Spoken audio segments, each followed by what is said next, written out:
Ici, nous sommes situés au 440 de la rue Bon Secours. Voici devant la maison Papillon. Prends la caméra. Elle fut construite en 1785 sous l'ordre de John Campbell. Il va ensuite la rendre à Louis-Joseph Papineau. Louis-Joseph Papineau,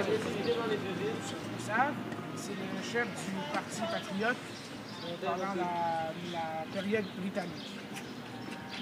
Go! Les rébellions du Bas-Canada durèrent de 1837 à 1838. Les deux partis qui s'opposent, c'est le Parti des habitants, le Parti canadien, où est-ce qu'il y a des francophones, contre le British Party, le Parti des Britanniques. Puis à l'Assemblée, les gouverneurs qui étaient mis en place favorisaient souvent le British Party, ce qui était une espèce de forme d'intimidation. Ah, voilà. Donc, à cause de cette injustice, le Parti canadien décide de devenir le Parti patriote. Le Parti patriote a pour but d'obtenir la souveraineté dans l'Assemblée. En obtenant la souveraineté à l'Assemblée, ça réduirait le pouvoir du gouverneur, mais le gouverneur ne veut pas se laisser faire, donc qu'est-ce qu'il va faire? Il va envoyer des députés du Parti patriote en prison, mais ça ne va même pas empêcher certains députés patriotes de se faire réélire quand même, même s'ils sont en prison par les habitants. Très intéressant. Après les rébellions, plusieurs rebelles vont soit s'exiler aux États-Unis, certains vont être déportés en Australie où est-ce qu'ils vont obtenir des sentences, et les autres seront abattus, sûrement la plupart par pendaison. Là, je vais vous situer un peu historiquement dans la période où tout ça s'est passé, qu'est-ce que je vous ai expliqué plus tôt. À ce moment, la population à Montréal est de plus de 15 000 personnes.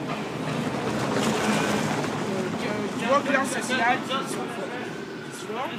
Il y a la classe ouvrière. Go! À cette époque, c'est-à-dire pendant la période britannique, la ville de Montréal atteint plus de 15 000 habitants. La hiérarchie sociale se divise en trois groupes. Il y a la noblesse, les marchands, les Montrealers et la classe ouvrière, qui est une nouvelle classe qui s'ouvre. Il y a aussi la démographie de... Fuck you! À cette époque, c'est-à-dire à la période britannique, à Montréal, la population atteint plus de 15 000 personnes. Ça se divise en trois classes sociales.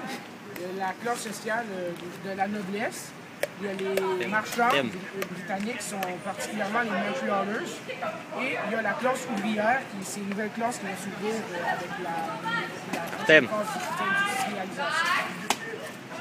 Il y a aussi la démographie de la ville va s'agrandir, principalement à cause de l'augmentation de la population, la démographie de la ville de Montréal va grandir.